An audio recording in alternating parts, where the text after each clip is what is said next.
Welcome to Basketball Heads Live. I'm your host, Glenn Pooh Hardy. And tonight, we have a very special guest.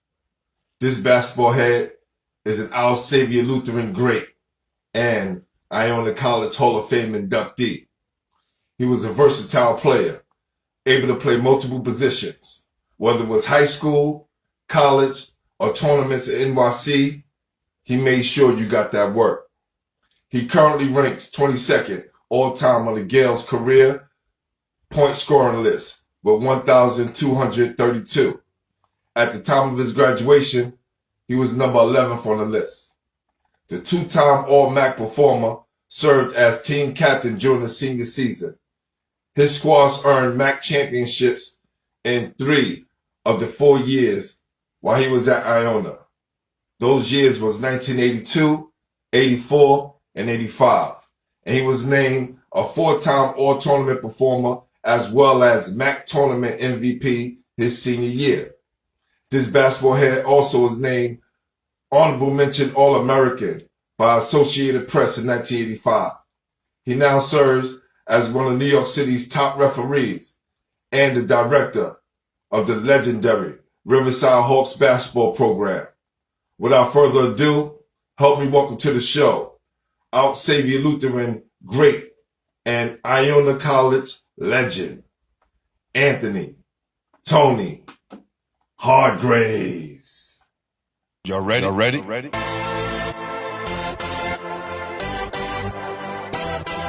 Yes. You have just stepped out into the world of chaos. Where everybody goes hard.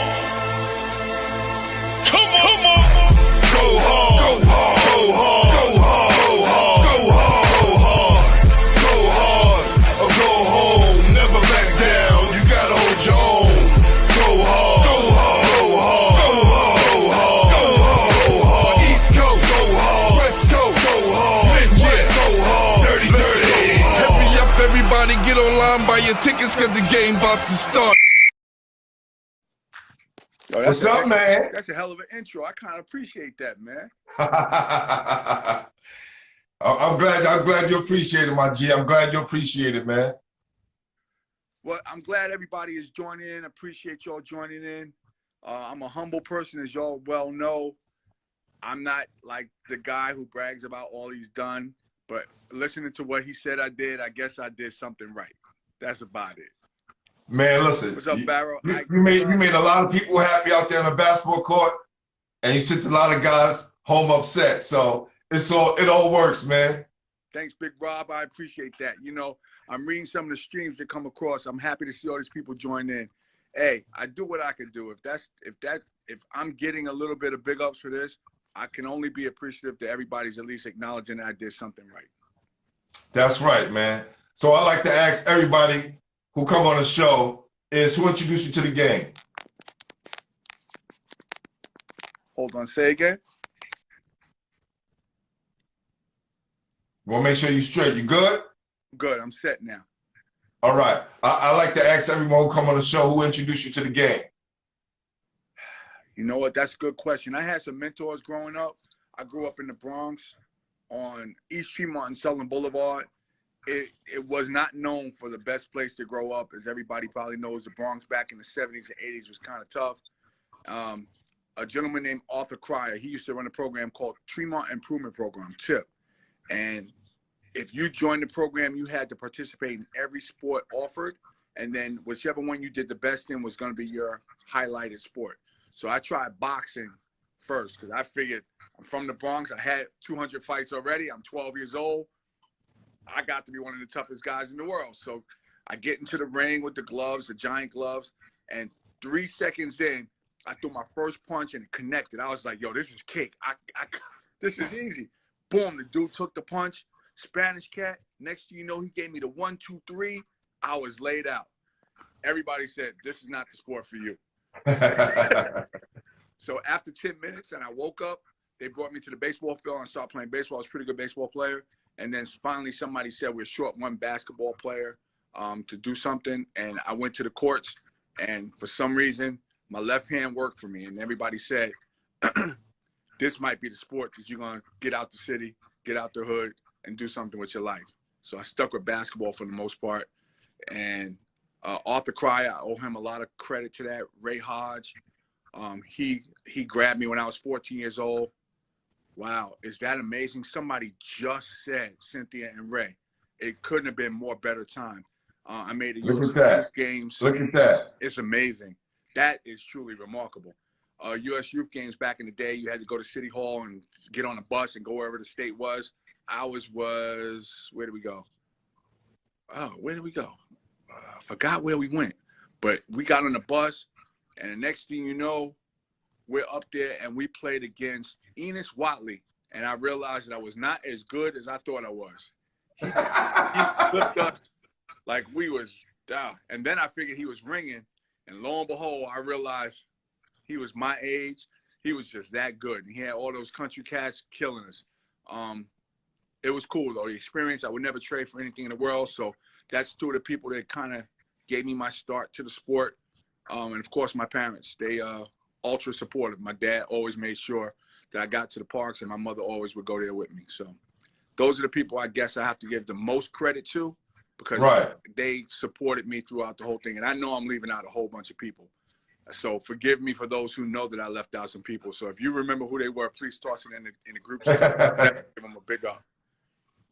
Yeah, when I talk to a lot of guys, you know, you hear their stories, and a lot of them didn't start out playing basketball. A lot of them start playing baseball, football, soccer, and then kind of stumble into basketball. And a lot of people like yourself and myself kind of stumble into basketball. Yeah, so true. But you know what? I guess that's better for us because it gives you at least a wider range to try and understand what you're good at. Because for me, baseball probably was my best sport.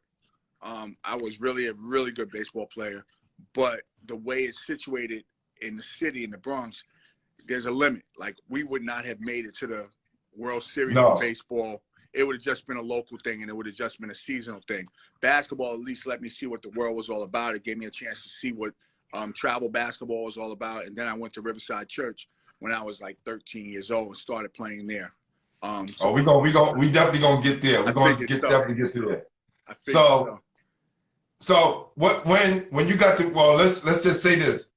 When you got to Riverside, was that your first time playing in the organized basketball game?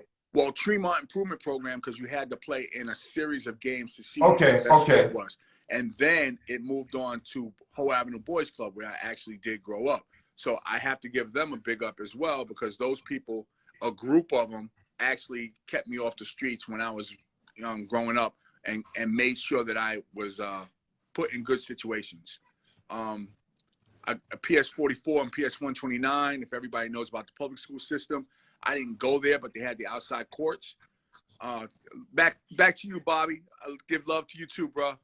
And you know, you play in the park, and a drug dealer, to be known as just X, he was the one who made sure that nobody bothered me. They took my ball every time I went to the park, and finally he just says, leave him alone, and everybody left me alone and let me at least start playing with the older guys.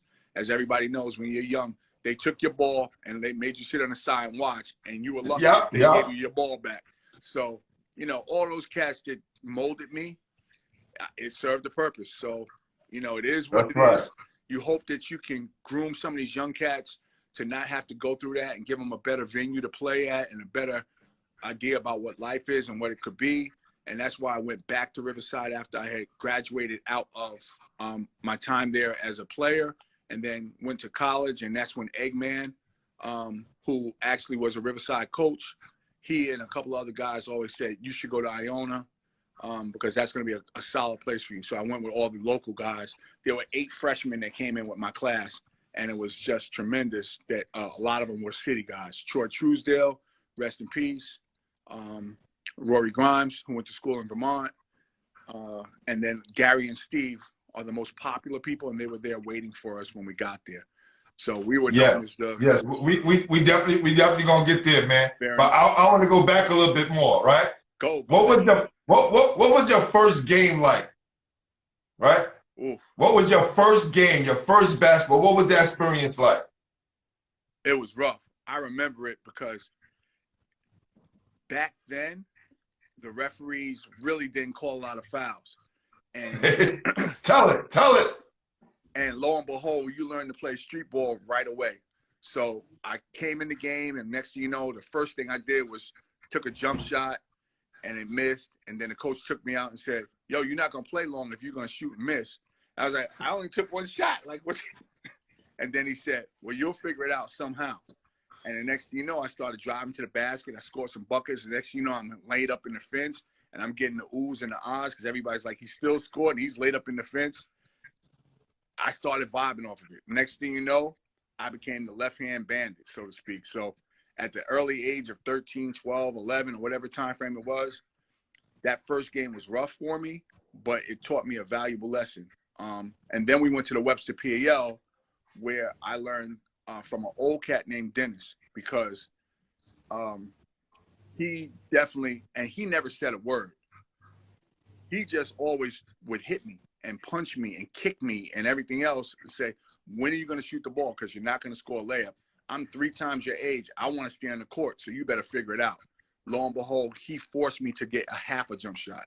And once I got half a jump shot, I could at least do both, drive to the basket and take a layup. Jackie Knowles ran the Webster PAL back then, you know, when we were going there at 16, 17 years old at the midnight session. So you would get there around 11:30 and wouldn't leave and go home until 2. And my mom and dad was like, "What the hell are you doing?" I'm like, "Everybody else is there. I guess I got to be there. If I'm going to be anything of worth of basketball in New York City, everybody is there."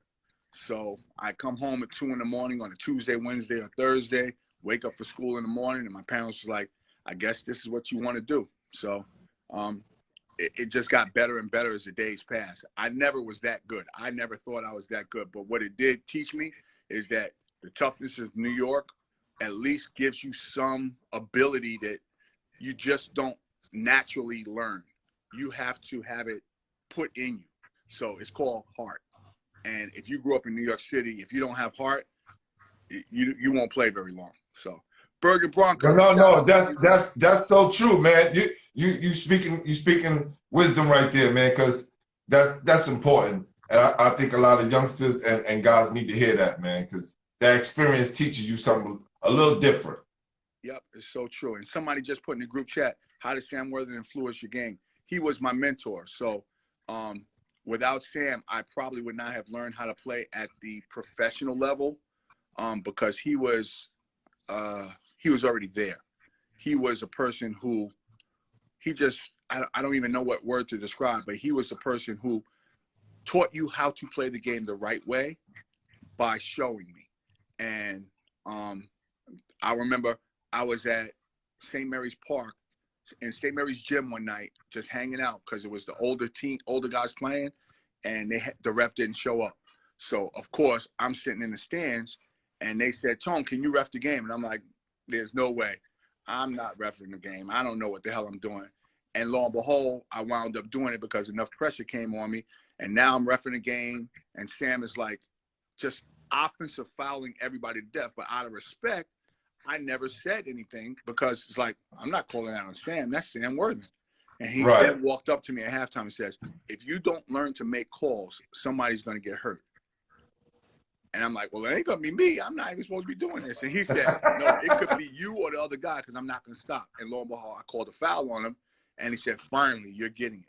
Hence, the start to my refereeing came from Sam Worthington telling me, "You better make a call because somebody's going to get hurt." And if anybody knows about St. Mary's in the Bronx, you do want to walk out of there in a safe way. Right. Definitely. Sam is a great guy, neighborhood hero for us here in Brooklyn. Definitely great player and even better person. Tremendous. I call him, look, he and I still have a relationship to this day. So that's never, ever going to change. I owe him a great deal of respect and gratitude for what he had done for me in the aspect of basketball and refereeing. Bergen Broncos, I love you too. That's right. Who said the man? Yeah, okay. Bergen Broncos. They show you love. Yeah. That's right. When you was growing up, who was the best player in your neighborhood? Ooh, that's a great question. Best player in my neighborhood probably was me. I grew up on Fairmount Avenue, and back then it was either be a 5%er or a peacemaker in the gang. And my cousin was the president or the leader of the 5%ers, and he said, "You're gonna be." Sue said, "Not me, D-Roll. You gotta be. I'd kill you right now if we play. I can't wait for you to come back to New York." So in my neighborhood, there wasn't a lot of like you had to leave my neighborhood to go get the talent that you wanted.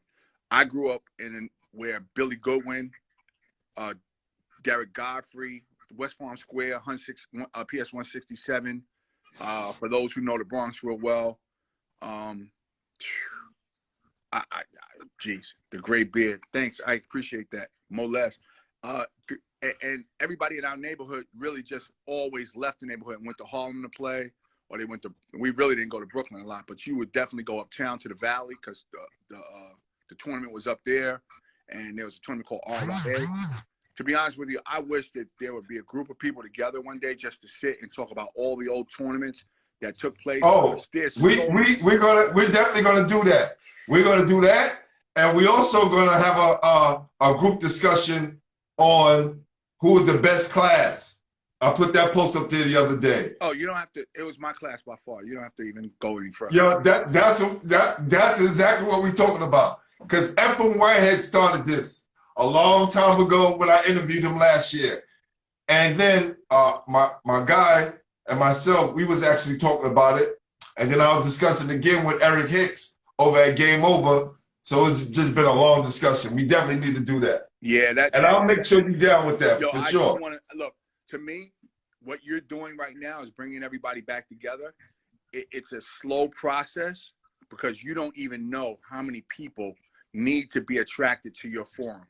You are just touching the tip of an iceberg, but I respect it, and that's why I wanted to be a part of it, because people don't understand. We only hear once, and these stories that we tell each other, you know, it has value. I genuinely like talking about the stories of my life because it made me who I am. And as you see in some of the, wow, so modest. Thanks, DC, I appreciate that. That's one of my young cats, Derek Canada, who played under me, and he went to Iona transfer. But for sure, D Canada, yes, I know exactly who he is. Yep. But if you put it all together, the history of playing basketball in New York City is tremendous.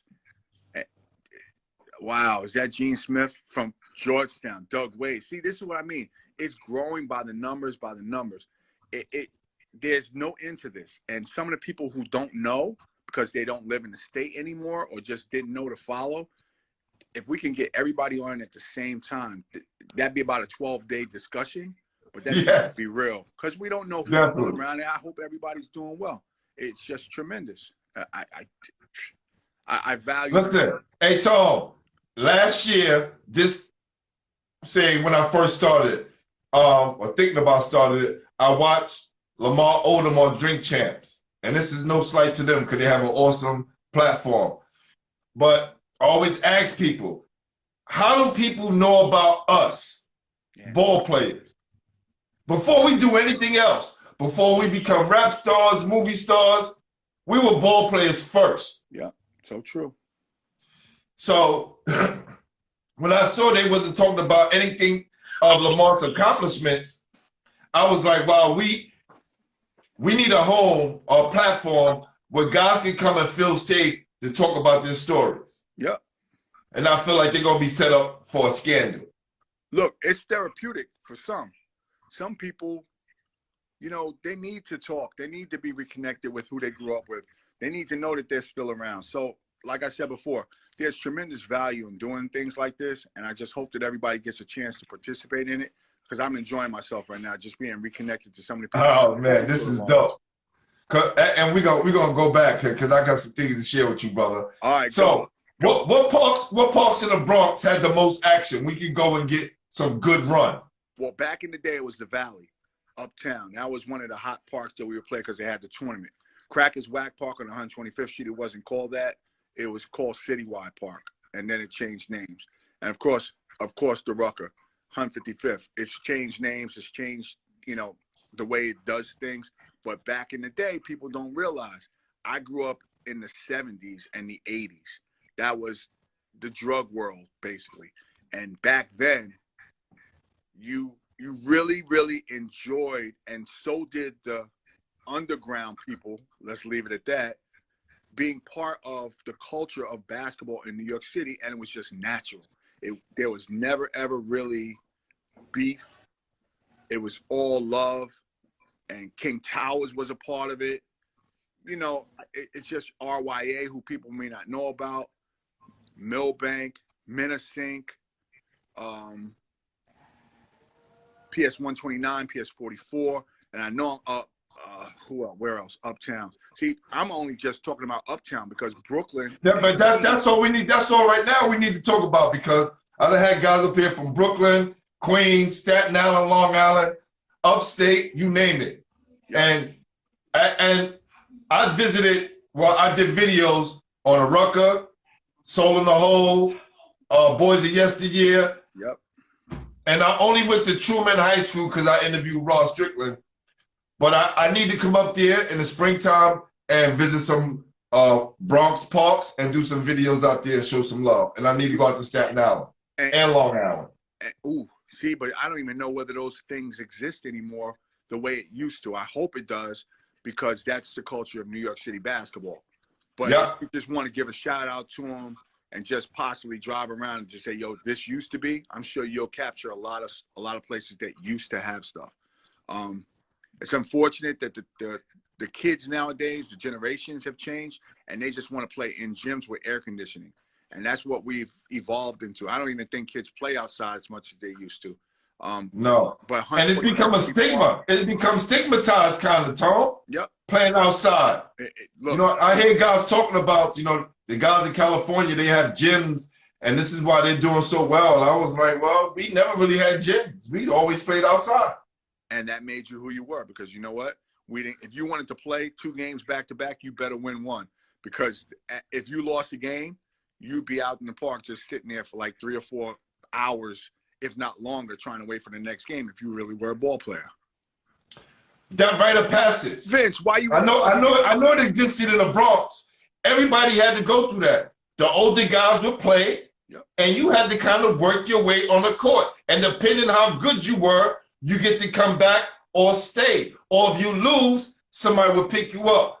But if you weren't, you lost, you might as well go home. 100%. 100%. Look at D-Rose saying AC was that. Gene Smith, I see you, bro. Look, Darren Rowe, who grew up in Westchester, he probably grew up in an air-conditioned environment. See, he's talking about outside the rain. But guess what, D-Rowe? I'm going to pull your card, bro. I know you grew up in the outside, I mean, in the Westchester area, which you had gyms and all that other great stuff, the boys club and all that other good stuff. And I can say our era was rough, and it made us who we are today. Exactly what I'm alluding to. It made you the tough guy that we all Is that D-Rose for St. Peter's? That went to St. Peter's? Yep. Yeah, but when you came down to the city to play in the park to get your game right. Yep. V, I love you too, boy. Yep. I'm telling you, it's now D-Rose is saying no AC. Yo, salute to you, D. Hey, what was Our Savior Lutheran like? And how come you didn't go to public school? Why Catholic school? So, quick story. I had a brother and a sister. My brother, he used to get leather, cold, staff, big back then. And he played ball too, and all of a sudden he used to get beat up and all that stuff, and his stuff used to get taken. My sister, who was like a thug, she went to where did she go to school? Roosevelt High School. That was on Fordham Road. That was my zone school, because back in the day, you didn't pick where you wanted to go. You had to go to the school That's right. area. So my zone school was Roosevelt. But my sister had such a bad reputation about beating people up because she had to defend herself because she was the pretty girl. She finally went thug. My mother said, you're not going there. You're going to go to a different school. So once again, here comes another one of my mentors, George Booker. George Booker was at Our Savior Lutheran. I went to Our Savior when I was in the 7th grade. My mom said, you're going to go here. Dudes, love you, boy. And then the next thing you know, I go there 7th grade, 8th grade. Then they had a high school, 9th, 10, 11, 12. The people that were there before me, we had a lot of Division I basketball players, but nobody really knew who they were. And Mr. Booker made sure we play outside of our private school, world. So we would play Rice, Tollentine, which closed. We would play against Xaverian. We would play against anybody who wanted to play against us. So at that point, when we were beating these schools, people had to respect the fact that this little private school of my graduating class of 56 was doing work. And we have done work all the way up to today, because right now we even have a prep school attachment. They're doing great. E. Jones and I forgot his W-Y. I forgot his name. Pete is killing it right Lincoln now. guy, yeah, I had him on here as well. Yeah. They have built Our Savior into at least a place where kids are getting the opportunity to go to a better educated school. Like Posh Alexander, who right now is probably our now star, is at St. John's, and he's playing. Yep. He's playing crazy right now. He's doing all right. I saw him play in 2 games. I don't know whether he's doing it on a regular, but he's doing it on a regular. He's doing it on a regular. Yes. Yep. So he is. Thanks, Bergen Broncos. They should use my face as a logo. Beautiful. But once again, George Booker, we were in an all Italian neighborhood, and Mr. Booker used to at least stand out there at the bus stop in his Cadillac and make sure that the neighborhood didn't get us. I've spent many a day running from the store back to the school, jumping over the fence to get on the property, because the Italians just didn't like the brothers in the neighborhood. But guess what? The school was there, and we went there, and guess what? That was it. So, Yo, so crazy. My guy Craig Booth is doing a documentary called Ball Side Middle, and it's about the 70s, early 80s ball players from Brooklyn that had to go through similar things in neighborhoods like Bensonhurst, Sheepshead Bay, and other places. So that you had to go through. Yeah. He should, once again, I hear you, everybody who's doing these things for the neighborhood that they grew up in, but I would love for everybody to capture some of the other boroughs as well. See, once again, I know the Bronx, I know Harlem a lot better than I did Brooklyn, Queens, because back then in the 70s and 80s, neither one of us crossed to go the other way. That's another thing. Hold on, Tor, I mean to cut you off. That's one of the biggest things a lot of guys from different boroughs say. Well, us Brooklyn guys say about the different boroughs. Yeah. We have to go everywhere and play. Yeah, it's true. Everybody don't come to Brooklyn. Nope, everybody. We were sports. It was the tournament in the Bronx, and we want to get our name up in the Bronx. We had to go up to the Bronx. We had to go to Harlem. We had to go to Queens, Long Island, wherever it was. We had to go there. Yep. Not too many people came down to Brooklyn. Nope, because you know what? It was that fear thing that was instilled in all of us, or why we want to go there. The best ball players are from where we're from, so why go there?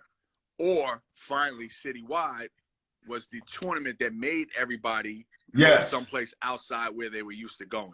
And of course, that 1 or 2 tournament that you just had to go. So Brooklyn, Queens will always go to King Towers. Right. And United Queens, nobody remembers United Queens. They had a major tournament, and we would go to United Queens to play out there. But that was just beast back then. The tournaments were way better than they are now, no disrespect, but it was better because if you remember the crowds that were out at King Towers, I'll just use that for a starting point.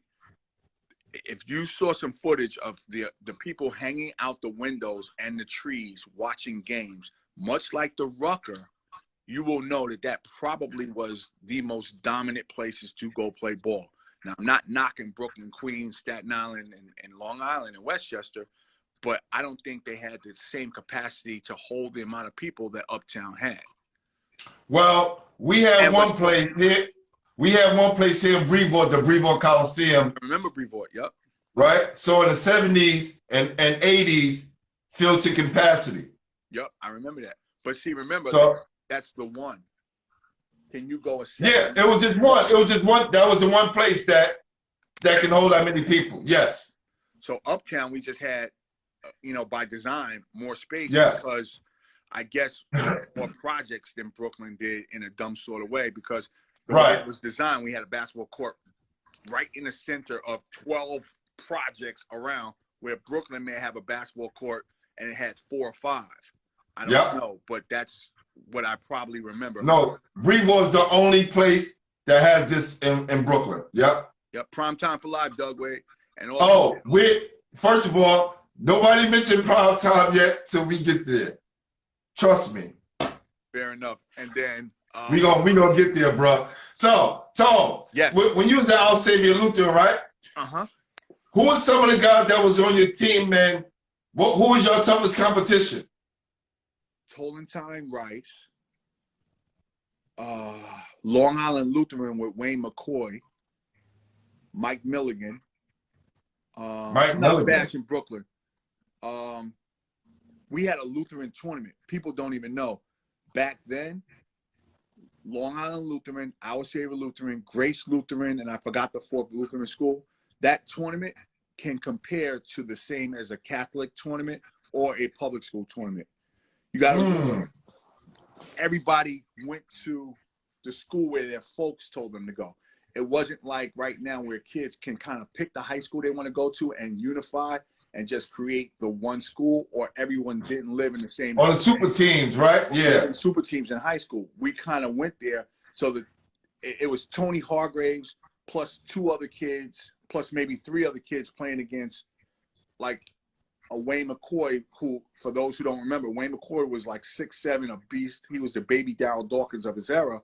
And playing against him, we had nobody size-wise to contend with him, so we tried to outspeed them all the time. And lo and behold, the tournament was really, really good. We won some, we lost some, but it was still one of those things that I remember back then as being the most competitive tournaments that we were playing, along with the individual games of Tolentine, Rice. Oh, man. We never played against like Benjamin Franklin. We played against Clinton one year, and Clinton's football team met us at the door and wouldn't let us through. And it was my senior year. Yo, did y'all beat them? No, I don't remember whether we beat them or not, but I know I had a lot of points because my team wasn't real true basketball players going for it and can like do everything that you know. We had 2 really quick point guards. We had 2 really good forwards, and then the bench was really solid. But we're talking about you have to get through the football team of Clinton, which back in the day it was really tough, and then you got to go play the game. So if you were you was the tallest guy on the team, Tone, at 6'3". Yep, I was the tallest guy on the team, but I didn't care because guess what? I grew up in the hood, so nothing bothered me. I didn't like. I laughed. I'm like, this looks like my neighborhood, so you're not bothering me. Right. Like y'all ain't bothering me, and we go play the game. Now I don't remember who won, but it was that thing that we just normally did, and lo and behold, my team would unify behind me and the way we played, and we never ever really ever got blown out. Ever. The most amount of points we lost by was max 10, I guess. Max 10. Wow. For my senior year, and then my junior year, I don't remember ever getting blown out. I teeter-totted into playing varsity as a freshman. Yeah, I was, you know what it was? I was just that quirky guy. They let me take the ball out and just throw it down court. So I actually was not that good, but it allowed me to use whatever I do well to the best interest of the team, and allowed me to stand on the court longer. So for those who remember how I played, I immediately somebody would score from the other team, I grabbed the ball and just throw it down court, and I was very accurate. And we get cheap buckets. Yo, you was doing it in high school? You don't as a freshman? As a Tone, I remember you doing it to us all the time. That was your thing. Yep. If we scored, you was immediately taking the ball out to get it down court. Yep. Now quarterback style. And for 4 years in high school, I did it. Actually, for 6 years in Our Savior, I did it. And then I went to college, and they let me do it there as well. So I had greedy people playing with me in college, a.k.a. Steve Burke. I could have threw the ball straight up in the air. He was going to punch somebody in the face to make sure he got the ball to score his 2 points. He was from the same place I was from. He's like, just throw it anywhere. I'll get it. That's all you got to do. Just throw it. And I would just throw it. And I would throw it where places he can get to it more better than the other people. So we used to beat up on St. Peter's a lot. Yo, they still gotta say, Tony Hargrave, his nickname. What's the nickname they gave you? I never got a nickname. Nobody ever gave me a nickname. My nickname is Tony Hargrave. Yeah, right. Because your real name is Anthony Hargrave. True. That I swear to God, that was the best nickname anybody ever could give me. I was like, yo, that's kind of cool, but why couldn't I be like Killer or, you know, something like, yo, the Machine or something? And then as I got older, they would just call me the Brain or, you know, whatever. And then I played with WBLS also. And yes, that was another facet of New York City basketball. We sold out the Garden playing against KISS, BLS, and that's when the Knicks weren't doing so well. And guess what? That game was probably better than a Knick Celtic game. You know, not to make the comparison, but no, because you know we had some ballers definitely. I played with WBLS when Sid Green was the coach. Now Doug Wade, Push 'em Right was my nickname. See? Yeah, now listen, the great Julius Allen, Bronx legend, right? He shared the story. I said, anybody got any basketball stories about Tony Hargrave? He said, yes. I will tell everybody he's going left, but they still couldn't stop him. And that was, and that has carried me all the way straight from when I started playing all the way to I kind of finished up playing, because I was just lucky enough to be able to find my way, map my course going left. Little does everybody know, I would start so far right. I had the whole left side of the court to just weave my way all the way over and do whatever I wanted to do. Wow, see what I mean about D-Row? My nickname is Old Man. See, he wasn't saying that when he was at St. Peter's. Yo, so now, your transition, you know, year to year is decent, right? You got college coaches looking at you because you're basically the most dominant player on your team. Who did y'all run up against who really had like a name and who asked you bust? In college? That let you know you was one of the better players in the city, even though you came from a really small school. Ooh, that's tough. You're saying during my high school years, who was those people? That's a very good question, because oh wow. I'll put it this way. I'm going to go reverse first. Okay. Another person who taught me how to play the game was Nigel Wallace.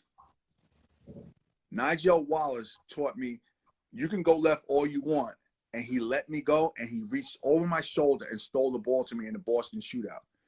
And I said, never again, because he did it right at a crucial time that we could have lost the game if I to this day, I taught everybody who plays with me, I cross over as soon as you pass somebody. If you don't, you could be a victim. So he taught me how to teach other people about as soon as you pass somebody, cross over, put it in the other hand, even if it's for one dribble, because that person could be setting you up like Nigel Wallace did. And for those who don't know who Nigel Wallace is, you need to look back and understand. Did he take the ball? Did he take the ball from you as you passed him? And scored a layup and put That's crazy. Kenny Anderson used to do that to people a lot. He used to let people pass him and they just think they lost him, and he'll be right behind them taking the ball. It was and you really take another dribble and you're looking for the ball, and lo and behold, you turn around, somebody else got to be like, wow. Yeah. Never in my life has that happened to me before. And then it never did happen again because I learned my lesson. Now, moving forward, the people who I played against that would have kicked my ass, there wasn't a lot of people. I learned as I went along, because I always played up one year because I was at least okay. So I was actually in the year of Steve Burke, Gary Springer, who were 1 year above me. Dwayne Johnson, DJ, who played at Marquette, he was real tough.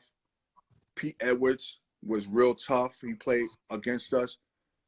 Kurt Sumter played against us. Woo! Monsters.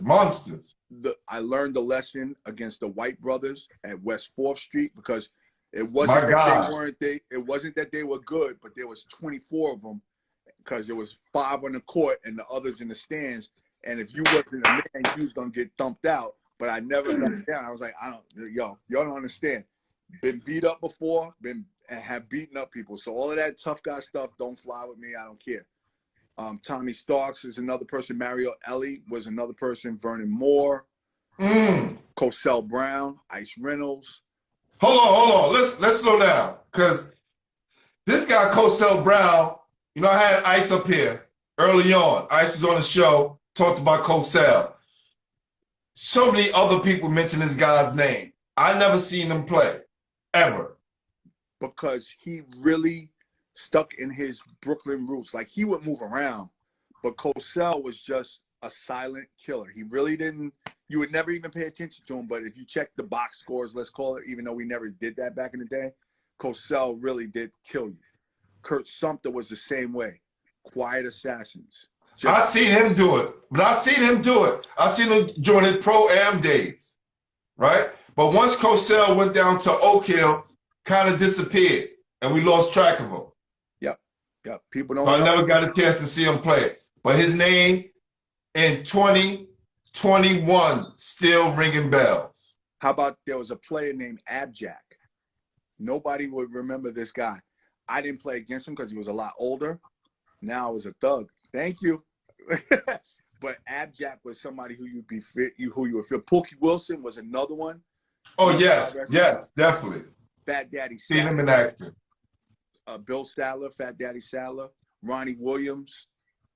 Look, I'm reading off the script because these are the people that need to be mentioned also. No, this is yes.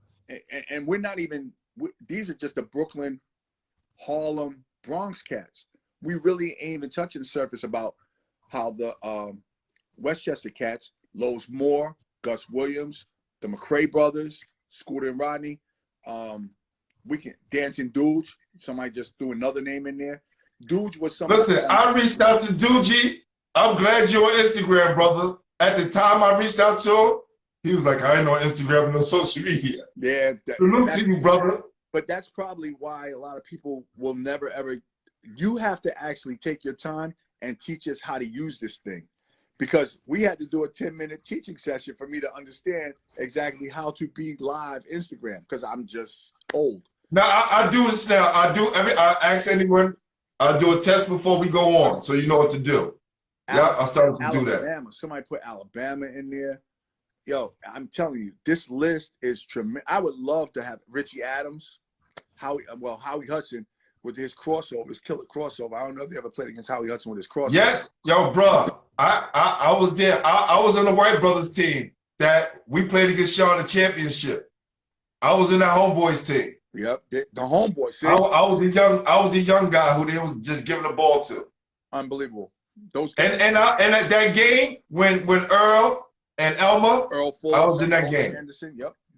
I was playing that game, sir. But we're gonna get there. We're gonna get there. Now I read a New York Times article that said that Fordham was really interested in you. Yeah. And they really wanted you to come there bad. And said, Tony, Fordham University prepares basketball players for life after basketball. You should come here. I should have come there, but I made the right choice.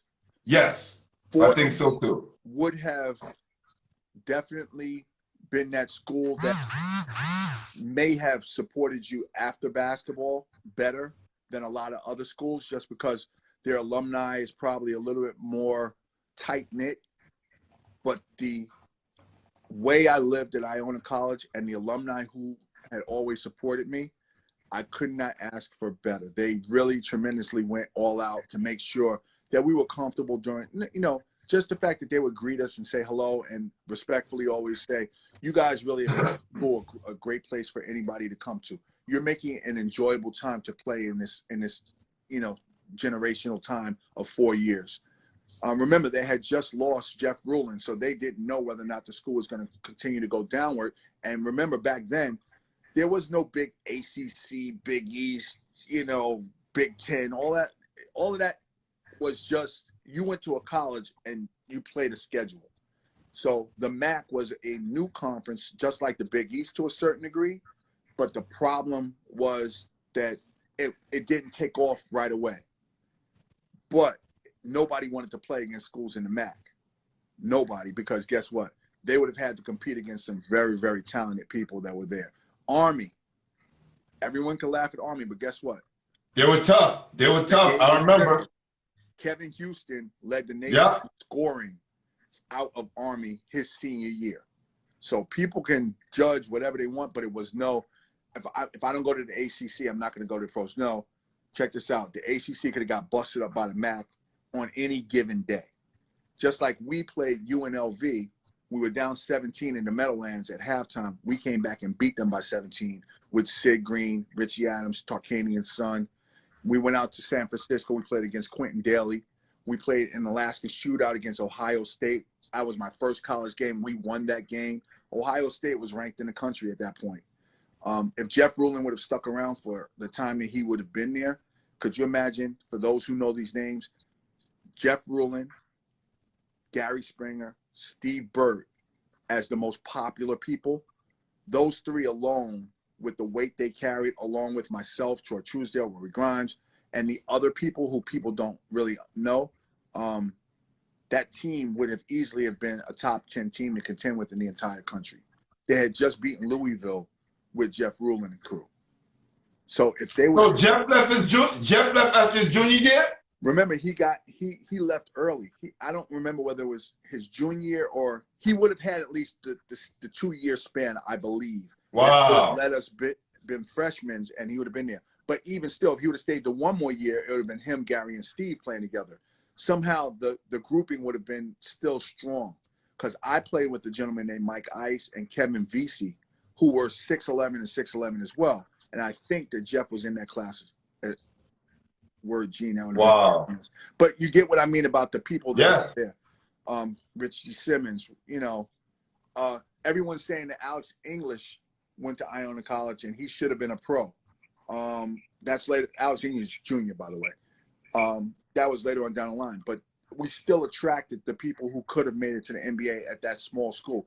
People don't know that school was real small. And by the way, it was a city school. So we used to get huge, huge crowd infusions because everybody would get on the Metro North and get in their whip and come watch the games. Big Bob. One of my biggest regrets was not signing with Iona. I still have my handwritten letters from Iona to this day. You know, I got them under here. Right here, here's a few tall. That's a beautiful. Look at that. See, you should. Iona, look, handwritten, right? And it's like that's a beautiful letter, bro. Those things, you know, you look back because I went to Fairleigh Dickinson. Wasn't a great school, academics. I graduated, wrong fit for my basketball style. Yep.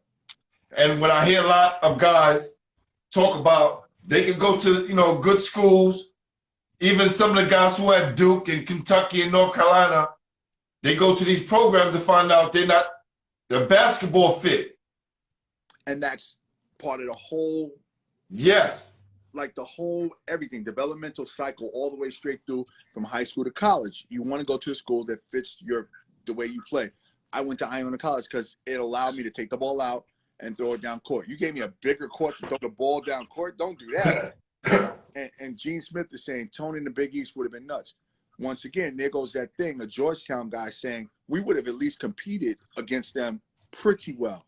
They would have had the bigger name brand people, and Gene Smith being the best defender that ever lived in the country of college basketball, like we would have learned how to deal with people like that better after the first round of games. Because why challenge him? Like, why am I going to go up against him when he's clearly that dude?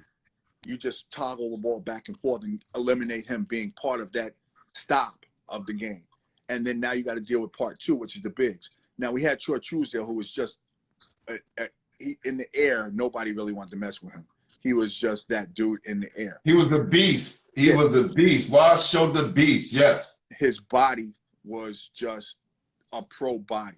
Talent level may not have been there, but all you had to do was throw the ball in the air, and that level of play would have competed with a lot of schools. What were some of the other teams in your conference that was tough besides you guys? LaSalle had Lionel Simmons and Steve Black. Who else was there? Ralph Lewis, NBA players. That was really, really tough. Listen, I remember you guys come in. Let me see. I see LaSalle play, Lionel Simmons. You guys. Who else was in that kind of range? That was it Scurry down at LIU at the time? But Riley Clarita and Scurry, that whole group. See, I forgot about when you said LIU. I just want to give a shout out to Riley. You know, Riley was tough back when he played. God bless him. Tim Legler was another person that was there. Sportscaster. All these cats played against us, and it was no cakewalk. Oh, I'm supposed to say every game. I'm supposed to say St. Peter's again for some reason. I don't know. Yeah, because D-Row. Crazy. So let's walk me through like your best game at hold on. You want to say something? Yeah, I was gonna say 10-second St. Peter's game. We were playing against St. Peter's. They held the ball. The score was like 12-2, 12-4 at halftime because they didn't want to try and keep up with us. So Darren Rowe, you just stay quiet for a little bit longer. My best game in college, probably. Wow, that's crazy. So walk me through like your best game that you feel that you had in college. It was in the Meadowlands. It just feel like everything was going right. It was in the Meadowlands. I had 18 rebounds, and I had the record for rebounding for like 5 or 6 years overall. And then David Robinson came and took the record from me. He had like 27 rebounds. Yo, hold on, man. Hold on.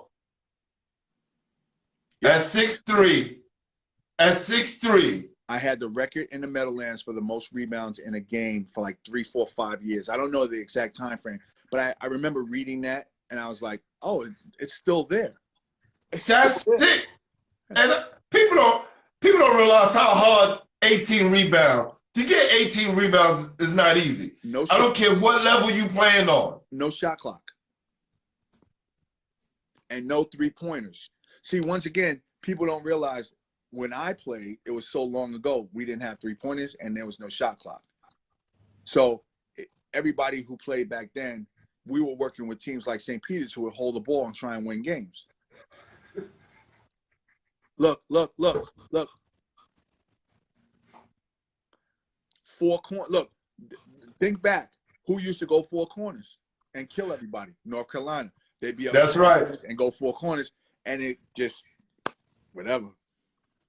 Wow. And, now that you think about it, it was a lot of low scores back then.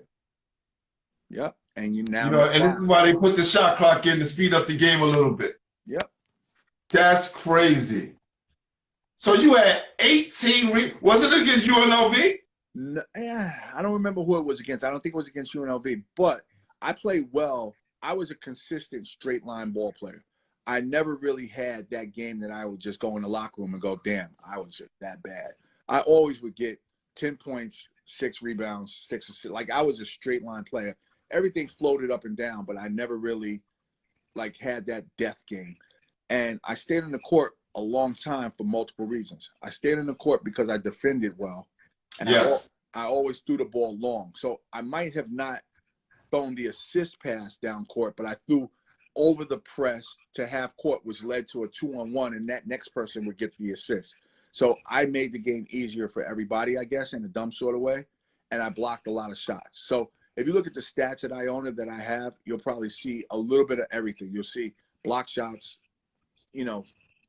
assist, points, and whatever else they were judging back then. But it was always a straight line. Do you teach that tone? That long ass pass? Is this somebody that does it really well that you say, you know what? That reminds me of me. I do, but the problem is, as I've coached during my time at Riverside and other places, like I'm also a high school coach at a Jewish school, I try and find somebody who can throw the ball like that. But for some reason, these generational kids don't get it like I got it. Like I also threw the ball exceptionally hard because I was a pitcher at baseball. So me and Steve used to have fist fights because I used to throw the ball so hard. But I would say I'm throwing the ball hard because it's got to get through 12 people Right, to right. get to you. You gotta get from point A to point B. Dude, you want me to throw it softer, you're not going to get it. And then we realized that that's what it was. So this is the James Major question, right? James Major said when he was playing at Seton Hall, they got $5 a day for meal money when they took road trips. We got a little bit more. I think we got like $7. And my fam, I say this too. He played in the Big East when the Big East was the Big East. $5, Dude. and you played before him, mind you. So here's the problem with that whole. We're going through this right now in college, where kids should get paid, shouldn't get paid. That whole soliloquy that everybody always discusses. Yes. The wrong people are making that decision as to if these kids should get paid. I agree they need to get a stipend per month to live off of, because I remember one day I went to bed hungry. I am right now arguing all the time because I don't let my refrigerator go to, I keep my refrigerator stuffed because I promised myself I'm never going back to the way I grew up. And that came from that one day in college when I had to go to bed hungry. Never again. Never again. If I had a stipend when I was in college of $200 or $300 a day, I could have took my girlfriend to the movies. I could have put gas in my car. I could have got back and forth from home. I could have not had to have my mother and father drive to me to bring me food and stuff to live off of. Of course, the cafeteria was made available to us, on a regular basis, but that truly wasn't enough to enjoy being in college. Now, some people are going to say, you're not there to enjoy being in college. You're there to be a student athlete and blah, blah, blah. But they forget the primary reason of life. I'm there to entertain you, is what you're saying. Don't entertainers get paid to do their job? And I'm with you. I do agree that there is a limit to how much we should get, but it still should not take away from the fact that I need to live. Because remember, when the basketball season's over, we don't get the same privileges in the cafeteria that we should get. Because don't forget, practice also is during the time when the cafeteria is open. So if the cafeteria is open from 4 to 6 for dinner, and you got practice from 4 to 6, if you don't get chop money, which is that $7, you're going to go to bed hungry. Now, remember, the $7 is cool, but what can you get for the $7 is the problem. So it should. You can't even get a hero. You can't even get a hero Subway $7. That's correct. And if you had to drive somewhere to get the food, you got to fill your if you had, they're going to say, well, you have a car. No, it doesn't. Don't judge me by what I have and what I don't have. Judge me about what I need. I need to be able to eat. I need to be able to sustain myself during the 4 years that I'm in college. I'm not saying give me $10,000 a week. I'm just saying come up with a stipend allotment for the kids that don't get a stipend because they live off campus or on campus, because it's not fair. I'm sure that this has been addressed and some of it has been fixed and some of it underhandedly have gotten taken care of, but there's still a whole group of kids that still don't get nothing. They still don't get anything. There's kids that go to college and really don't have the financial wherewithal to survive during the whole 4 years of college. Their parents don't have money. They went to school because they're trying to better their life. Now, I'm not saying that they're responsible for this movement, but somehow there's got to be a way, because we're not allowed to work, for those who didn't know that, and I'm sure everybody on this cast knows we're not allowed to join. Yeah, you're not allowed to work. So true. Well, listen, my coach put me onto some game when I was a sophomore in college, right? Mm-hmm. We just got a deal to play Wake Forest 2 years. And I'm just going, damn, coach, you kind of geek. He was like, Harding, you don't understand what this means. He said, sit down, let me explain to you. He said, Wake Forest gave us $80,000. They gave us $80,000 for 2 wins. I said, but we didn't play the game yet. He said, Harding, the way the game goes, we're not going to throw the game, but in their mind, they think they're going to beat us. Yep. This is how the game works. Ed Stroud, what's up, boy? Keep going. So I didn't get it. I said, Coach, keep explaining. He said, well, if they lose the game, they're going to be upset. Yep. Get it? This is why upsets happen. Don't happen in pro sports. Because someone is giving you cash, hoping that they're able to get their wins up by beating you. Now, some of that money goes to the school, some of that goes to the program, and some of that go for our travel expenses. So this is why we're able to give you guys, you know, a couple of $100 here and there when we go away. I said, it blew my mind. I never knew this is how college basketball worked. Yep. Now here, all this money is being exchanged, and the only person that's left out is the student athlete. Yep. Now I agree, Yep. we got to find the proper channels where the money's, you know, are coming from and going to, so the kids are not being jerked or shorthanded or put in a position where they might lose their scholarship. Somehow, somebody has to come up with a design. And once again, in our lifetime, it may not happen. I hope it does, but it's just common sense. Coaches make a mill. When you go on TV, there's a payout. There's so Sneaker many contracts. Yeah. Yeah. Yeah. It just doesn't. So, Scott, you was finishing up? Huh? No, I thought you were saying something. Oh, no. So It now, doesn't make sense. you finishing up at Iona, correct? How was your transition from college to the real world? And what adjustments did you have to make? All right. So I had to make a huge adjustment because, once again, you graduate, you lose your apartment or dorm, and now you pack up all your stuff, and what do? You move back in with your mom and dad 9 out of 10 times. Now, you might have a job ready for you, and then you can move into your apartment, but you don't know how to do that. You're not prepared to just say, oh, I got a $50,000 or $30,000 or $20,000 a year job. I'm going to go find an apartment and then become a human being. You normally go back to where you came from, which is what you don't want to do, and your parents may not have the space, and then you find your way from there. I was lucky enough that my parents, who lived in a 2-bedroom on 100 and freaking whatever street, Fairmont Place in the Bronx, I went back there, and then immediately my friend gave me his apartment. It was a studio apartment in somebody's house. He charged me $200 a month to live there. I just took it because the opportunity came, and I just then found a job. My alumni at Riverside, at Iona, they told me to go to these particular places, but I then met with the prejudice of the world. An athlete with limited knowledge of how the world works, but has his degree, and he interviews pretty well. He's well-spoken.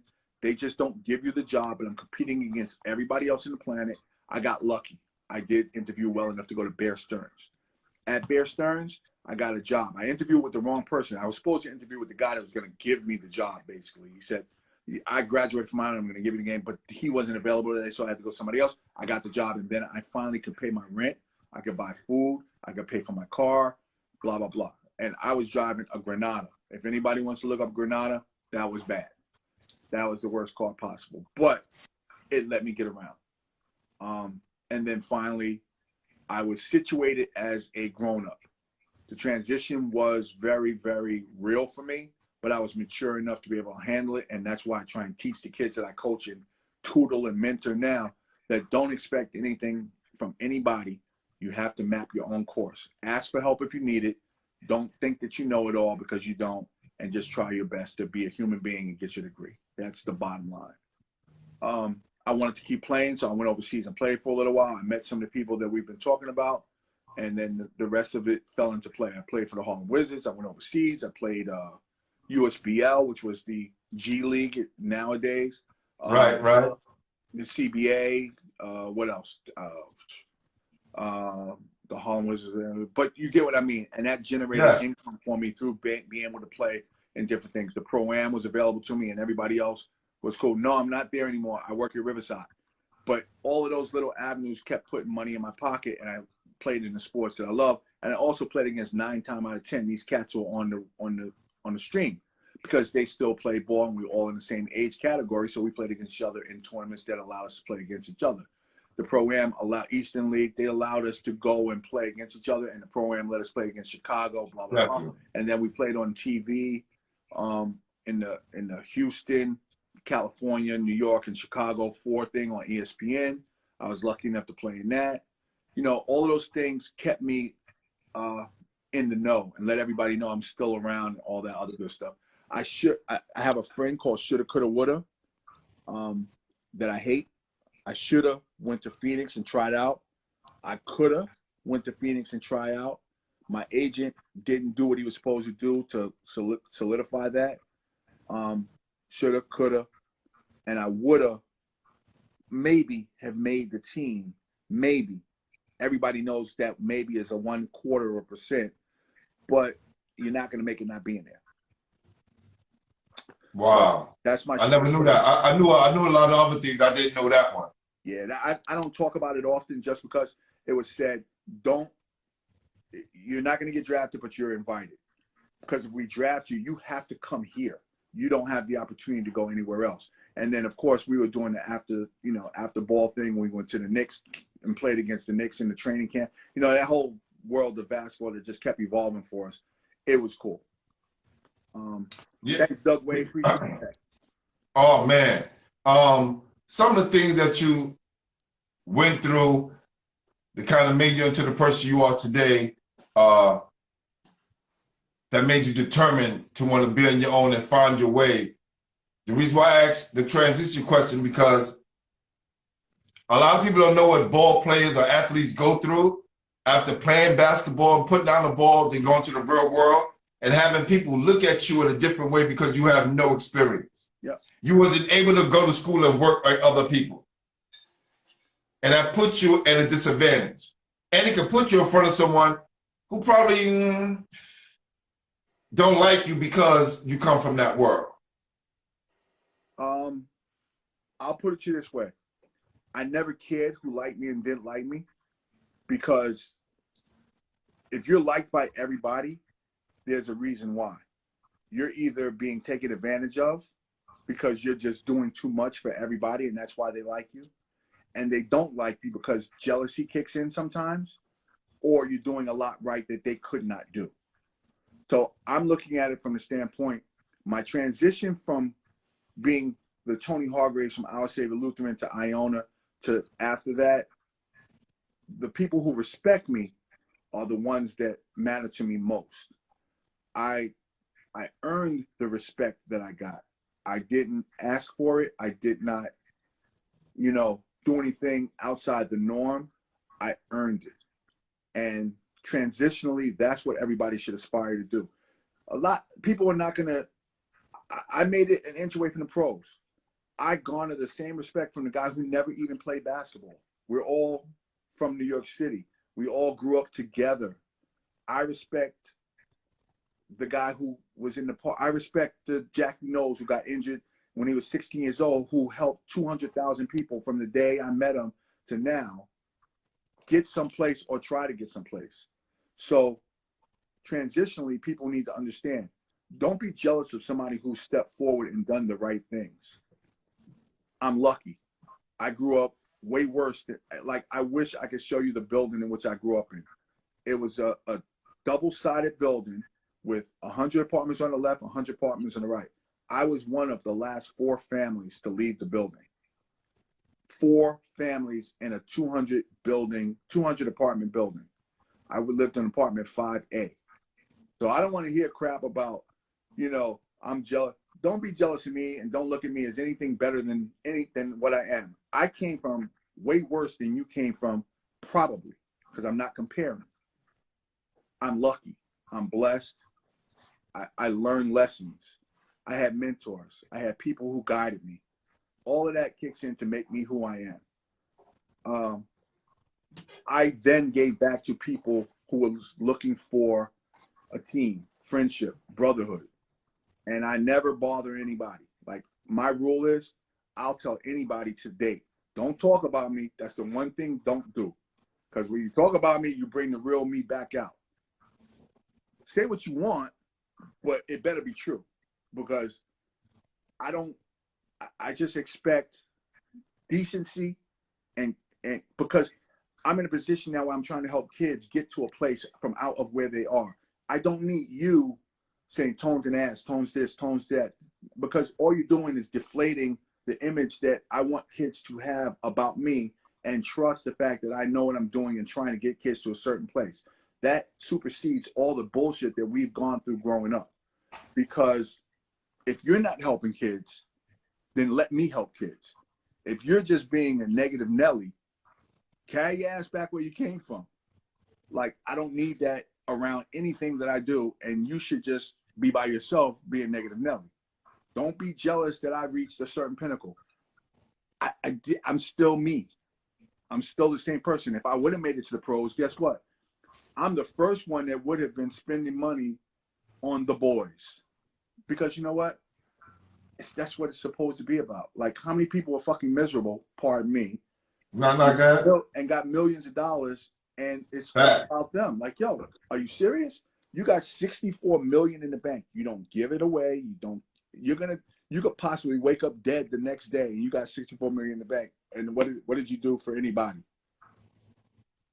You got a heavy bank account. That's it. You're dead. What good did you do in your life? So for those who have it and use it well, I applaud you. For those who have it and don't do nothing with it, think about doing something with it. You're not obligated, but you should think about it, because if you grew up the way we all grew up on this forum, you might be a little bit more generous. And I'm not saying give it away, but you might want to find something of value to apply that allotment of money that you have to something worthy, a good cause, help a kid, help somebody that's struggling. I don't care what you do, but if you have it like that, think about it. That's real, man. Well, I want to let you know, Tone, your legacy, Look, your name. Tone saw me on the train with a broken wrist and still put me down. Yo, your name garners respect. Everyone who I talk to, from my guy Arthur Lee Walker to John Arnold, to no matter who I talk to and bring up Tony Hargraves, nothing but respect. I've never heard anyone say a bad thing about you, brother. Wow. And I'm being real. And guess what? That means more to me than all the trophies, all the accolades, all the this, all the that. Because you know what? Ultimately, guess what? I'm still Tony Hargraves. That's it. There's no more better than thou and me that I will, make people feel that I'm better than them. I am not. I am genuinely saying, I'll still go on the corner on the blue mailboxes for those who come from the city, and I'll jump on top of the blue mailbox with you and still drink a 40. And I proved that with Terminator, for those who know, because Term thought that I felt I was above the world or whatever he thought. And guess what I did? I went and bought us the beverage of choice. And guess what? I hung out with the boys. Because you know what? I'm no better than thou. That's right. That's right. And when I talk to Ron Matthias, I'm definitely going to let him know, because he should be on the show soon. For sure. Yeah. Yeah. So, listen, bro.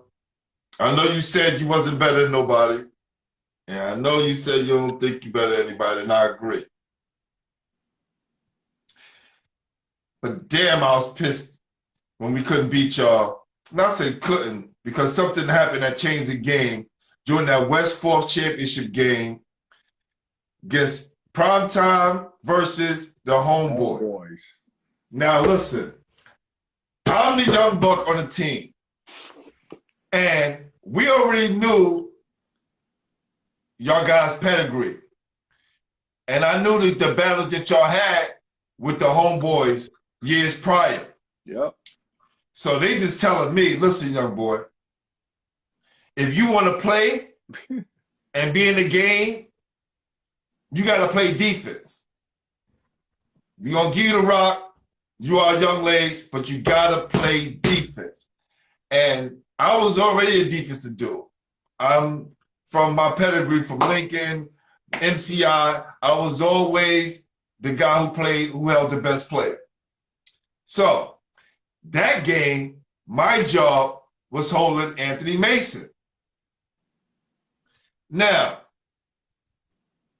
The game is going awesome. I'm talking about one of the best games I've ever been involved in.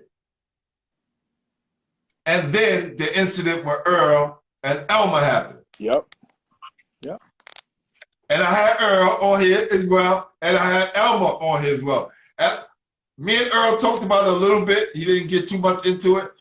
And me and Elmer interview was going somewhere else because it was on Pearl's birthday that I interviewed her. Right. So we didn't get a chance to go into that. Do you remember that game? I don't specifically remember the game, but I do remember the game slices of it. Just Yo, slices of it. Because Mason, let me tell you, was an anomaly. if that incident don't happen, I remember the incident. there's no knock to y'all. We win that game. Yep. You got a shot at That, and I'll tell everybody, that was a momentum changer. Yep. For a guy who fights for the rights of referees to this day. Yep. You know, when that incident happened, it changed, but also a young guy, it taught me a lot.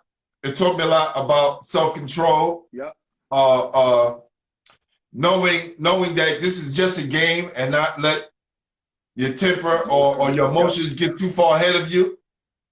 Now I'm the young guy on the court and seeing this. Now you had skirmishes before in different games, you know, college, but the referees usually get involved. This is street basketball, grown ass men, New York City, in a cage. It was just, the game was so intensified. Yep.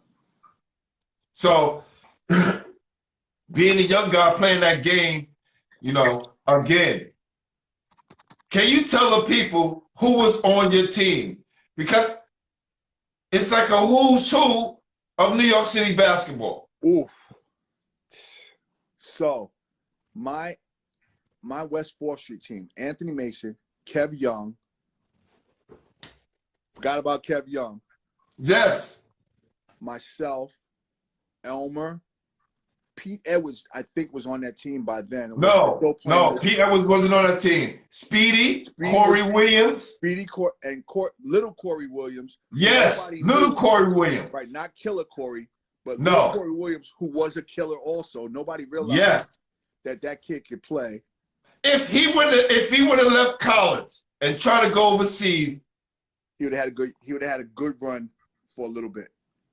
The things he did. Ugly game, slow down, very like mentally right there. Who else was there? Jeez. Who else did y'all have? Yeah. Dwayne Johnson, DJ. Yes, yes. DJ definitely played with us. Ernest Ogburns, who played at Tulane, played with us. Are y'all hearing these names? This is just one team. I'm not even naming the guys that was on my team. Troy Bowers, what's up, boy? Yep. Ernest Ogburns, who was just a body that just big body cat. Who else?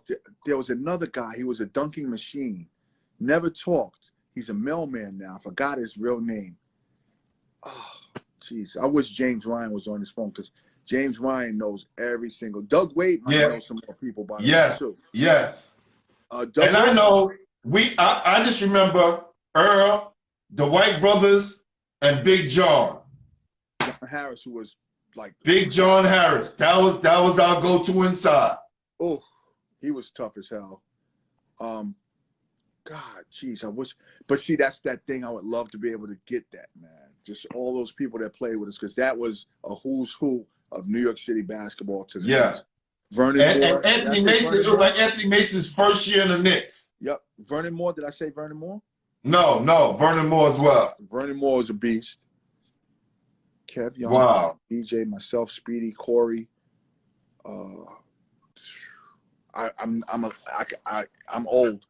Now with that team, right there, did y'all travel and go different places and play in different cities? Harry James tournament out in New Jersey. We used to get in the car, all of us, and we would leave 5 in one spot and go to the next spot and go to the third spot. That was the one thing that we did. We drove all over the place. T-Bone was up. Yeah, that team was just a traveling show. and we Yeah. always played. We went one summer that we never lost a game. That was real. I know that sounds ridiculous, but No, if y'all had the players to back it up, fam. Like that was one of the best teams put together in New York City that I played against and seen. we really, really, I wish there was video footage of that team playing and a list or a roster so we could always remember who these guys were. You gotta get in contact with Kenny Graham and get those books. See, if he still has them, he would know everybody as well. Like that, I hope you do a show that just says, what was the best team that ever played at West 4th Street? I'm still trying to get in contact with Kenny. I used to teach his nephews at my high school when they were there. So definitely we're gonna make that happen. So Tom, Yes, did sir. you coach at any colleges before accepting the job at Riverside? I did. Believe it or not, D-Row hired me to help him coach at Montclair State University. So we were there, and I also coached at Ramapo College for a year. So I coached. It's a lot of fun. College coaching is good.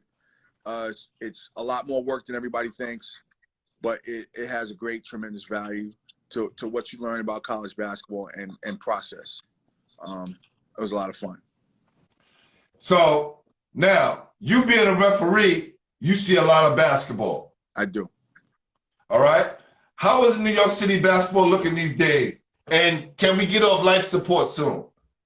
New York City basketball is not good right now. Now, don't get me wrong. It's not all New York City basketball players' faults. We have too many high schools in New York City. So I'm picking one school because I think this is the way it goes. Brandeis has 5 different schools in it.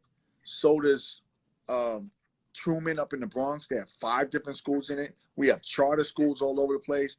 And the core groups that really are basketball players are all going to prep schools, because up in the range of Connecticut and other places, prep schools are doing more for college potential kids than the high school kids.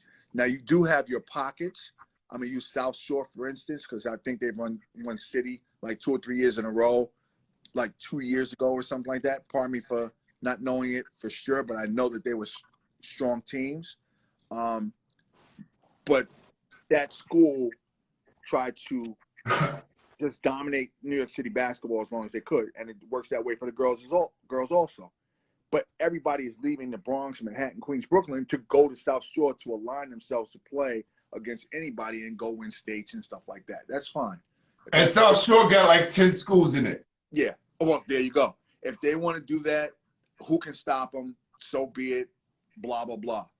But what about Taft? I'm just picking it. What about Brandeis? What about DeWitt Clinton? We don't even hear about those schools as being powerhouse basketball schools like it used to be back in the day. Yeah, listen, bruh, this is another reason why I wanted to do this platform, because when you ask guys, and I'm gonna ask you, who has the most city championships in New York City history? That's a great question. I'm gonna go Clinton for the boys' side. Now, let me tell you why I said Clinton. Nobody might remember that Clinton, 2,700 years ago, won everything 12 years in a row, so to speak. There was no state tournament to really go to, or whatever you want to call it, but they always won. So that run that they went on, they might be one of the most dominant schools number-wise that existed. Now, all right. So hold on. Hold on. Before you move on, I gotta make some noise, Tom, because you one of the only people that answered that question right the first time. No. You're like one of the only people who answered that question right the first time. Wow. Mostly everybody gets that one wrong. Now I say, if they forgot about DeWitt Clinton, they may forget about Lincoln. They may forget about Boys and girls. Alexandria Lutheran, Jefferson. You know, it may happen. So we can't allow these things to happen, or somebody else will be rewriting the history. That's right. History is changing. It's not changing for the best. It's changing for the new. And it goes back to the judgments of who's better, Jordan or LeBron. We don't know. everybody's going to have a different opinion. But I'm going to say somebody put it on one of the casts. It's Jordan, because Jordan is 11-0 in every major event that he played in.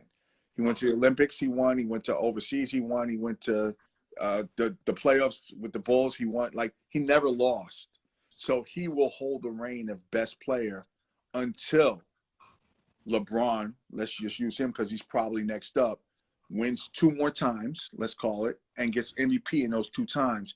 Now the comparison can be made a little bit better, because longevity. Well, we have a goat. We have a goat here in New York, man. We kind of keep sleeping on Kareem, even though I think Jordan is the best basketball player, but Kareem won on every level. The thing I say, only because, and I get asked that question as well a lot, Kareem has to have a second player to make him the best. Michael Jordan can play the 1 and score and do everything from 1 to 5. So can LeBron. Kareem always had to just get the rebound, give it to a guard, run down court, wait for the pass. So if you want to make an assessment of who's the best basketball player to ever live, yeah, Kareem and Wilt, they definitely are the best, as long as you don't add in how you get there. How you get that rock. Yep. All right. So how was let's before we have some fun real quick, how long have you been in Riverside, and how has the experience been for you? All right, so I was at Riverside when I was 11. I played all the way straight through. Then I went back and coached my kids through Riverside for 6 years, because they're 2 years apart. Then I started working, and then I went back to Riverside for 6 years now, and I'm the program director there. It's a little bit of fun now, but I don't like a lot that we do, just because the map is so difficult to navigate through. You can't just get kids into college anymore like it used to be. You just have to go through the prep school process and then to college. Then you have to monitor the kids' grades all the time. It's like a religious thing that you have to constantly put yourself in a position to know what the kids are doing. Whereas before, when all of us on this webcast, when we did it, people looked at our report card one time and they were all pretty much good grades, just C's and straight through it at worst. And you can go to college and get a scholarship or not, or just go to college as a student and graduate from college, and life was simplistic. Now there's so much money involved, good grades.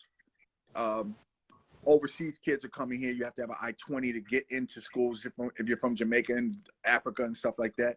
And the skill level is greater now than ever before. So we were better basketball players, but they are better skill players right now. So what Kyrie does with the ball right now is unheard of. We didn't have anybody back then that could handle the ball like Kyrie. But we had people who could handle the ball. He does it such an arrangement where he has a counter for everything.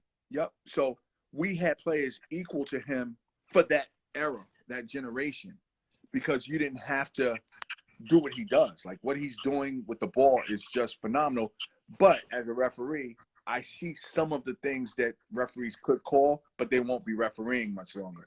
Like, I watched Cole Anthony in high school, and the first time I saw him play, he carries the ball a lot. But he does it to get an advantage. But a normal defender like yourself, who prides yourself in defense, you would easily go, all right, carry, and then the game is still going. You're like, whoa. He carried the ball. And like, no, he didn't. And like, are you serious? So we would get caught off guard by what they're allowing these kids to get away with, because the game has changed. And I respect that. Whatever it's changing into, let it evolve. However, stop comparing us as being horrible basketball players back then, comparing to what you guys do now. We didn't have to do that. We were bulls. I would run somebody over to score a bucket. Anthony Mason would bully somebody to get a bucket. I mean, you could go through the whole big fat daddy would not be stopped. Karl Malone still never would get stopped. And you don't have that type of play right now. You have players who are skilled. You have players that can handle the ball and trick people. You have, like, the way people are freezing people from the Iverson era to now, freezing them and dropping them and doing what they're doing and shooting the ball from distance like they're doing. Steph Curry, to me, is just, I don't even know what he drinks. But that cat right there shooting threes like he shoots, unheard of. Because you got to remember something. We couldn't shoot that way whether we tried, and there's no way in the world, not one person you can name could shoot like that. We had shooters, but what he's doing, he's shooting from half court now. It's like, that's ridiculous. How much further can you go back to be as accurate as he is? Klay Thompson doesn't And even his handle is crazy. handles ridiculous the way he spins and does what he does. You have to give all these young cats credit for what they're doing. However, don't minimize or degrade what we did back then as well. What we did was equal to for our generation in a different way. Because once again, goes back to the greatest conversation. Michael Jordan would have scored 600,000 more points if he wasn't getting fouled the way he Or hand check. or hand. Oh, right. And these guys playing a zone. Word? Y'all playing zone? Nope. No, look, the zone rule. You couldn't even be in the paint. Like now, they can sit in the paint for 4 or 5 seconds before they're told, "Move out of the paint. You're standing. What are you doing?" No. Just get them out the paint. Let the game evolve the way it should evolve. No disrespect. It's entertaining right now. I don't watch a lot of it, but when I do watch, So, no. I watched 2 basketball games in 2 years. Yeah.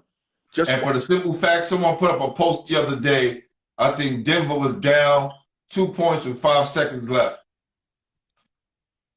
And everyone was standing behind the 3-point line.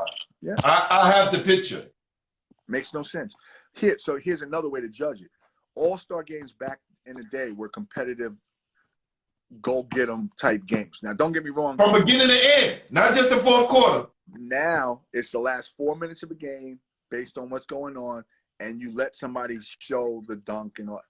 That's great. I'm happy for y'all. Y'all are enjoying it. The fans want to see it. I would say let's change it to being something better than that. Like the entertainment value is good. The 3-point shooting contest is great. The skills challenge I would change because that's really not skills. Let's get some skills. Let's have a defender swing at them just standing there trying to pickpocket them or something like that. And at least they have to go around a real person as opposed to going through cones. This is great. Yo, Tone, let me explain something to you. If you listen to a lot of the NBA guys talk, the younger guys don't watch basketball. Nope. You ask some of these kids, they don't watch basketball. Nope. So it could be skilled players all they want. The level of basketball is down. Yep. So I'm not gonna get into that argument. Let's have some fun real quick. All right. Who are the top 5 ball players from the Bronx? Ooh, that's tough. You got to go Ed Pinckney because he made it. Yes.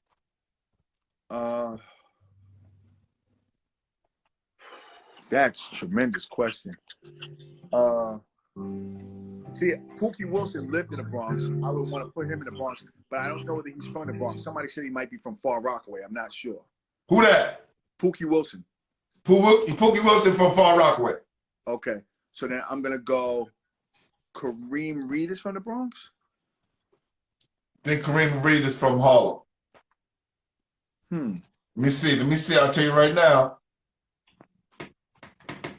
Well, you can just name off the guys that you know. All right, so Tony Hargraves. No, Tony Hargraves, Ed Pinckney. Yeah, Kareem Reed is from the Bronx.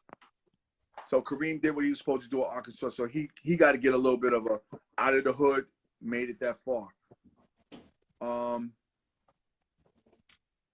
Wow, that's a tough question. You should have asked me that before we even started this because I would have been thinking about the names. Give me the next question. I'll think of somebody else. Top 5 players in New York City. Better question. Going way back, Kareem Abdul-Jabbar's got to be in that list.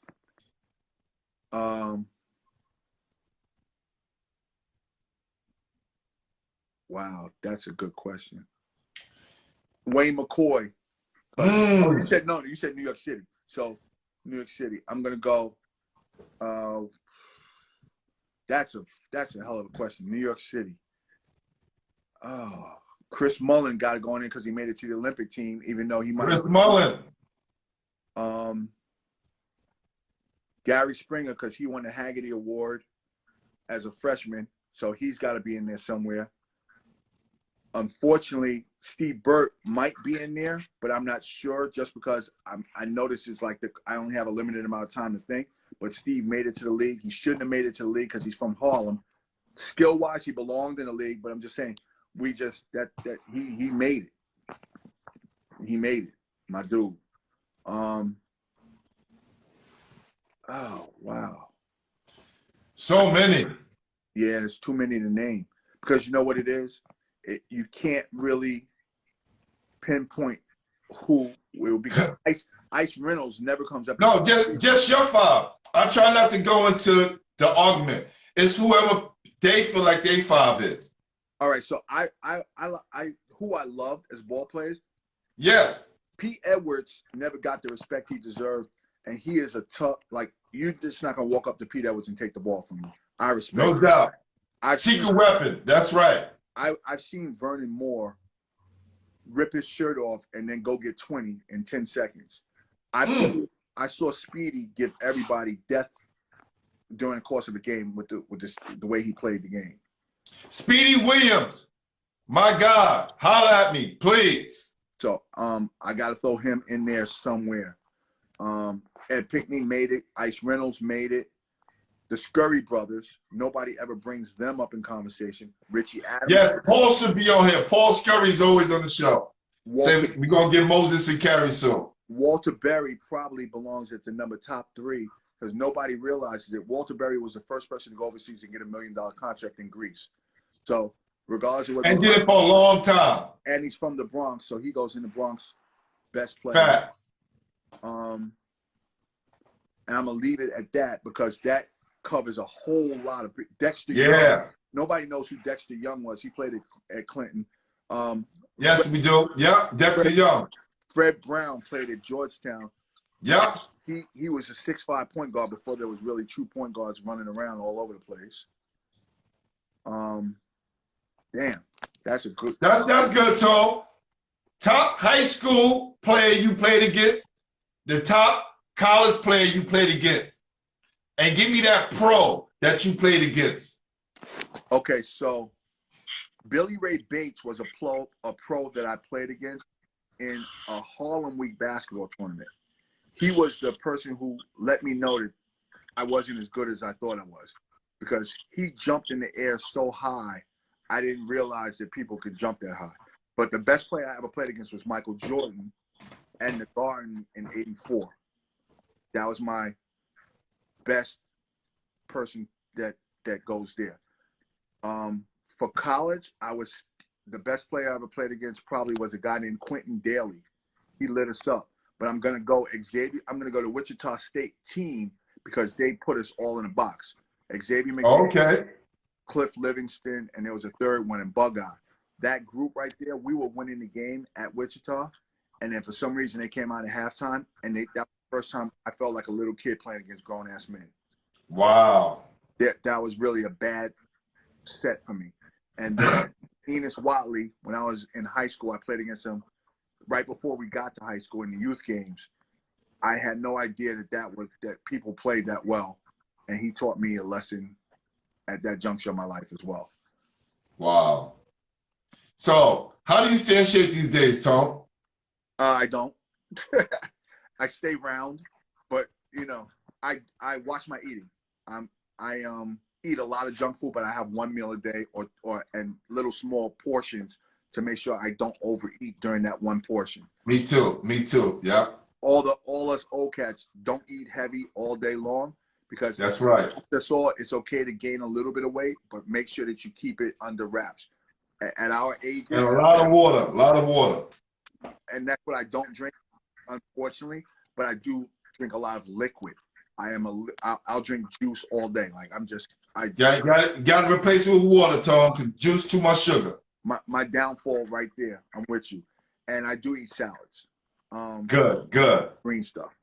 So with all this knowledge that you gained over the years, my G, are you passing any of this down to your children?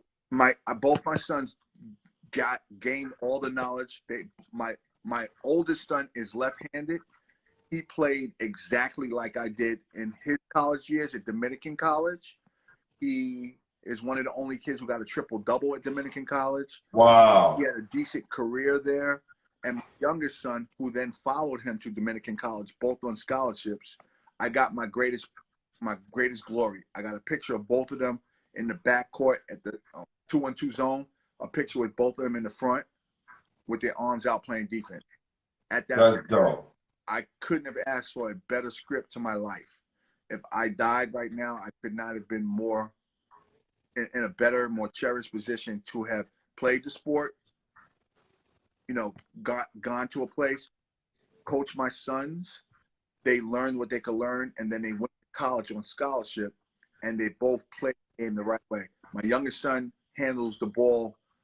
I'm going to use Kyrie just to get it over with. He handles the ball similar to Kyrie. He's not as crafty and shifty, but he doesn't lose the ball. He really, left hand, right hand is equal. If I had his handle, I probably would have gotten further. And my youngest son, my oldest son, being left-handed, he was just that guy, left-handed guy who just played the game well. So I have lived a storied life when it came down to that, and I passed them the knowledge that I had. They took it, they gravitated, they got what they wanted out of it, and they both have jobs right now in this horrible environment with a pandemic going on. And they both respect, what they do. They really, they're good people. They're good, human beings. Salute to you, my brother. Good job, man. Good job, man. Want to salute you on that. So, any words for our players that's listening now, coaches, former players? You got any last words you want to say? Absolutely. So all I'll say to everybody on this podcast, number one, I appreciate you all coming on board and being a part of my life, because this is the resume. This is the story.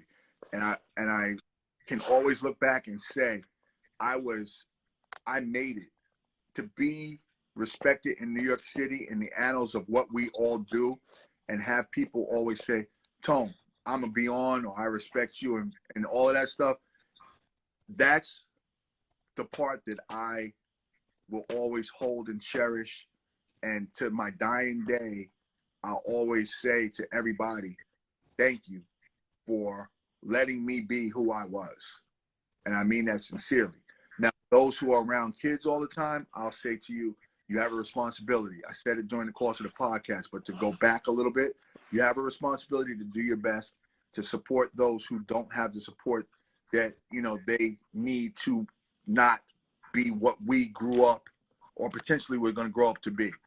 It's not that easy right now. So if you're in a position to help kids, do so. Us out of where we grew up. And these kids don't have the same support staff, support cast that we possibly can give them.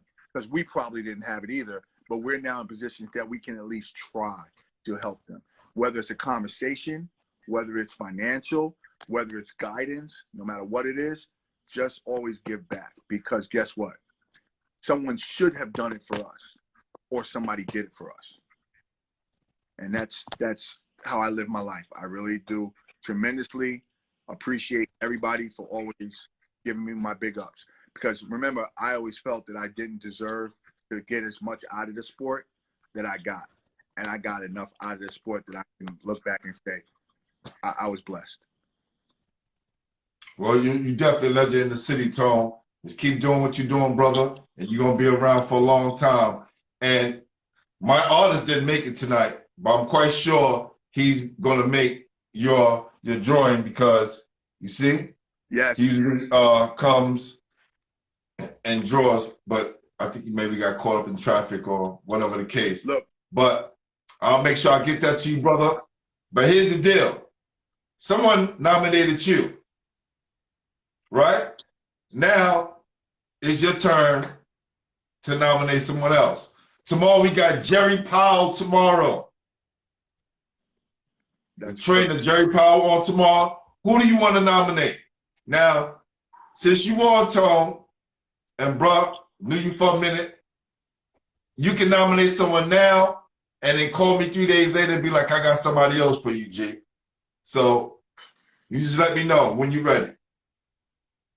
Can I think about who to nominate? Because Yeah, you can think about it, bro. I just want to put it out there so you know. You can just hit me up anytime. I might pull a tricky one on you and nominate somebody who's passed and have 25 people come in and talk about that person, and that's a whole show into itself. No doubt. We can do that. Look, bro, I'm open to it all. And trust me, I'm going to bring us all together so we can sit down and have those conversations about those tournaments, those teams, and those classes, you know, for the best in New York City. I look forward to being a part of it, and I appreciate you inviting me, because you could have said no. You could have said, "Oh, you ain't do that much." But I appreciate you inviting me to be a host, a hosted person on your podcast. So I genuinely thank you, and I thank everybody who tuned in. No doubt. So, Tony, we're going to be in contact, man. You keep doing, you know, God's work, man. Because, look, to let you know, I'm one of those guys who's an educator, also have a mentor program, and I coach. So, when you talk about when you're in kids' presence, trying to make a difference, I feel you on that, brother. Definitely. Yep. Thank you. All right. The podcast, thank you for joining in. Love y'all. No doubt. All right, G, take care, brother. All right, peace, brother. Peace. Wow, look at that. History in New York City. Yeah. Let me see how we're going to do this. Let me see. Yeah, you can click out if you want. I'm trying to figure it out. You forgot about this newfangled thing, Lil. Oh yeah, it's the X. It's the X on the side. All you gotta do is just click it off. All right, so instead of dropping the mic, I'm pushing the X. Peace, everybody. Salute, brother. Peace. All right. Basketball Heads Live. Tony Hargrave. Let me just say, his brother's a class act. All my guys that I bring up here, these dudes are ball players, right? We start off as student athletes. And one thing you know about ball players, most of us are cool people. We love to get back, and we love people. So with saying that, thank you for joining us. My name is Glenn Pooh Harding, and you've been watching Basketball Heads, the official home for New York City basketball. Peace. Y'all ready? Y'all ready?